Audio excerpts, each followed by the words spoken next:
साथ ही में मैं बात करूँ तो आप जिस घर में थे इतने दिनों तक, मैं जानना चाहूँगा, बहुत ही प्यारा घर है देखने में, बहुत सुंदर घर है, लेकिन बाहर आने के बाद क्या फीलिंग मिल रहा है, लोगों से क्या रिएक्शन मिल रहा है आपको? पहले तो मेरे फैंस बहुत ज़्यादा ऐसे कर रहे हैं कि बहुत रॉन्ग है, क्योंकि वो लोग मुझे बहुत पसंद कर रहे थे और वो घर बहुत अच्छा है। इनफैक्ट मैं भी बहुत इंजॉय करती थी। आप लाइव में देखोगे, बहुत डांस करना, ये करना, बहुत चिल करती थी, क्योंकि हम कभी ऐसे घर में नहीं रहे जहाँ पर फ़ोन नहीं हो, कुछ नहीं हो, तब भी इंजॉयमेंट कर रहे हैं। तो वो बहुत अलग फीलिंग है जी। बिग बॉस से घर में कुछ ना कुछ सीखने को मिलता है, आपको क्या कुछ सीखने मिला इस बार? ये सीखने को मिला कि किसी पे डिपेंड नहीं रह सकते हम, क्योंकि हम यहाँ अपनी नॉर्मल लाइफ में जैसे कि काम करने के लिए हम सब चीज़ें कर सकते हैं, वहाँ पे ऐसा कुछ भी नहीं है। खुद से चीज़ें करनी पड़ती हैं, चाहे आप बर्तन का ले लो, चाहे आप झाड़ू का ले लो, चाहे खाना बनाने का ले लो, सब कुछ हम लोगों को मिल बांट के करना पड़ता है। तो मुझे ऐसा लगता है कि वो एक बहुत सीख है लोगों। मैं तो वैसे भी घर का काम करने में एक्सपर्ट हूँ, बट अभी जैसे कि लोगों की लाइफ जो है कंफर्ट हो गई है, तो मुझे ऐसा लगता है कि वो कंफर्ट के लिए जो हटाने के लिए जो चीज़ें हैं ना, वो बहुत अच्छी हैं बिग बॉस में। जी। साथ ही में बात करूँ सना की, तो आपका और सना का टक्कर था दोनों का, लेकिन आप बाहर आ गए और सना नहीं आ पाए, सना को बचा लिए लोग। हाँ, इसलिए बचा लिया क्योंकि सना बहुत कमज़ोर है। सबको पता है, यहाँ तक का ऑडियंस को भी पता है कि मैं स्ट्रॉन्ग पर्सनैलिटी की हूँ, मैं किसी से दबती नहीं हूँ, मैं जो भी होता है मुंह पे बोलती हूँ। तो सना को कभी भी, सना तो इस हफ्ते नहीं अगले हफ्ते निकल जाएगी, तो वो तो नॉर्मल है, वो घर में भी है तब भी पता नहीं चलती है। तो लोगों को पता चलता है कि हाँ, जब स्ट्रॉन्ग पर्सनैलिटी है उसको पहले निकालते हैं, जिससे ये हमारे पैरों का कांटा ना बने। तो मुझे इसलिए निकाला। और ऐसा कौन सा कंटेस्टेंट था जिसको आप उम्मीद भी नहीं था कि ये बंदा मुझे वोट नहीं देगा, लेकिन वो बंदा आपको वोट दिया? मुझे अभिषेक मुझे नहीं पता था, बट उसने, अभिषेक ने मुझे वोट दिया, क्योंकि हम लोगों का बहुत फाइट भी होता रहता था। कभी कभी मैं मुझको बच्चे भी बोल देती, मतलब बहुत सारी ऐसी चीज़ें होती थी, तो उसका उम्मीद नहीं था। इनफैक्ट ईशा का भी नहीं था, तो ईशा भी ने भी किया, मतलब जितने भी थे उन लोगों ने मुझे किया। और जिसका नहीं, मतलब उम्मीद नहीं थी कि ये मुझे नहीं करेगा, मतलब जैसे कि राइडर, मुझे उम्मीद थी कि वो करेगा मुझे, क्योंकि वो मेरे को बहन बोलता था और उसने देखा कि मौका है, इसको हटा देते, नहीं तो ये बहुत बोलने वाली है, तो उसने मुझे हटा दिया।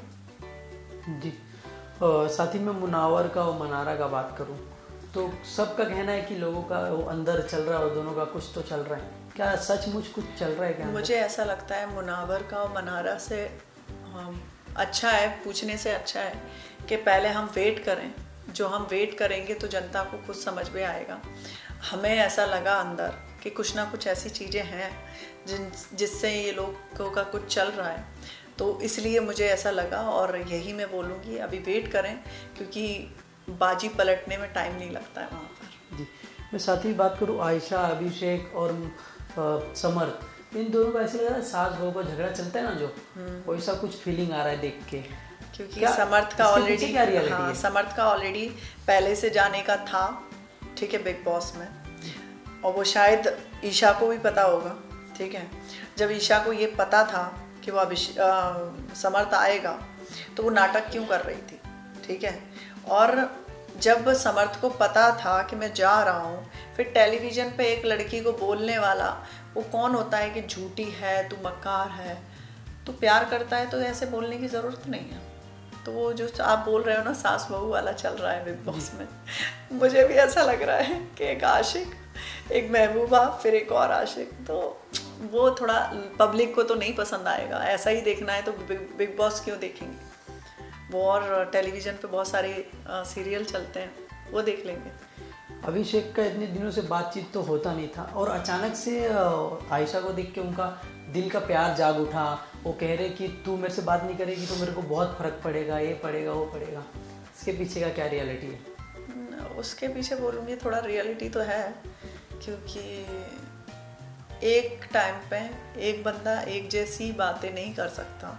हम उस घर में 10-15 दिन थे, तो उस लड़के ने कभी उस लड़की के बारे में तो गलत नहीं बोला, ना ही वो उसका साथ छोड़ने, मुझे जैसा लग रहा है ये लड़का नहीं भी जाता तब भी वो साथ तो नहीं छोड़ता, जैसे कि उसने बोला है उसके बारे में, गलत बोला, मतलब जो भी है उनके रिलेशनशिप के बारे में, कि वो उसको मार देता था, उसको ये कर देता था। तो मुझे ऐसा लगता है कहीं ना कहीं ईशा की बहुत सारी गलतियां हैं जो वो यंग एज में नहीं समझ पा रही है शायद। तो मुझे ऐसा लगता है वो तीनों की तीनों यंग एज तीनों के तीनों वो ड्रामा जो क्रिएट करने वाला नहीं होता, बच्चों वाला, वही कर रहे हैं। और ये जो जंग छिड़ी हुई है टीवी और यूट्यूबर, ये क्या है? ये राइडर ने फैलाया है। राइडर को ऐसा लगता है उसकी बहुत बड़ी कौम है यहाँ पर जो उसको सपोर्ट करती है। मैं उस कौम को बोलना चाहती हूँ, प्लीज़ सच का साथ दें। वहाँ पर टेलीविज़न के लिए कोई अलग ट्रीटमेंट ऐसा नहीं है कि अलग खाना आता है, अलग चीज़ें आती हैं, ऐसा कुछ भी नहीं है। जो हमें मिलता है वही सारी टेलीविज़न को मिलता है, सब चीज़ें वही हो रही हैं। तो प्लीज़ ऐसी चीज़ें राइडर अंदर जो फैला रहा है वो गलत है, ठीक है। इनफैक्ट वो कुछ करता भी नहीं है वहाँ पे। मेरे साथ में था, मेरे साथ में घूमता रहता था। इनफैक्ट मेरे से आपने देखा भी वो लाइव में, तो उसने मेरे को बोला था कि मैं तुम्हारा साथ नहीं छोड़ूंगा।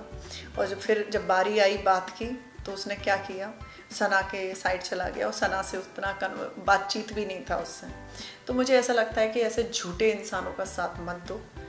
आप भी एक यूट्यूब पे हो या टेलीविज़न पे हो, आपके अंदर भी ब्रेन है, आपको बस देख के समझना है कि ये सच क्या है और झूठ क्या है। तो बस मैं इतना बोलना चाहूँगी कि किसी के बातों में आके आप लोग जंग मत छेड़ना।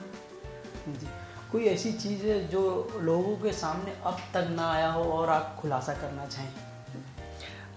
जिग्ना, मैं जिग्ना के बारे में बोलना चाहूँगी। जिग्ना बोलती है मैं बहुत स्ट्रॉन्ग पर्सनैलिटी की हूँ, मीडिया वालों को गाली देती है, ठीक है, बहुत कुछ बोलती है कि मीडिया में ही थी, मीडिया वालों ने साथ नहीं दिया। ऐसे इंसानों का साथ कौन देगा जो पीछे से बात करने वाले हो। बात करने की हिम्मत है, जब आप 15-16 लोगों में बात नहीं कर पाते हो तो आप मीडिया के सामने सिर्फ ये दिखाने की कोशिश कर रहे थे तुम्हारा साथ नहीं दिया। साथ कौन देता है? जब इंसान का सच बोले। झूठ पे मत जाओ। आपने गलती नहीं कही, आप आके बोलो ना, फिर बोलते हो कि वो पुरानी बातें हम नहीं बोल सकते। तो मुझे ऐसा लगता है चाहे 100 साल पुरानी भी बात है, जब आपको न्याय नहीं मिला है तो आप उसके लिए लड़ते रहो। तो मुझे ऐसा लगता है जिग्ना का ऐसा फेस है जो सामने नहीं रखती है, और मैं डेफिनेटली गई, कम बैक किया तो उसकी सच्चाई ज़रूर बाहर लेके आऊँगी। जी, एनी मैसेज फॉर फैंस? बस इतना ही है कि थैंक यू, आप लोगों ने मुझे सपोर्ट किया। मुझे बाहर आके पता चल रहा है लोग मुझे बहुत पसंद कर रहे हैं, तो इस चीज़ के लिए थैंक यू। एंड मैं कोई भी टेलीविज़न हो या फिर फिल्म हो या कुछ भी हो, मैं आप लोगों को एंटरटेन करती रहूँगी। और मेरा कम बैक हुआ तो मेरा एक नया रूप होगा जिसमें, और मैं चाहती हूँ आप लोग मुझे सपोर्ट करते रहें। Thank you ma'am, thank you so much. Thank you so much.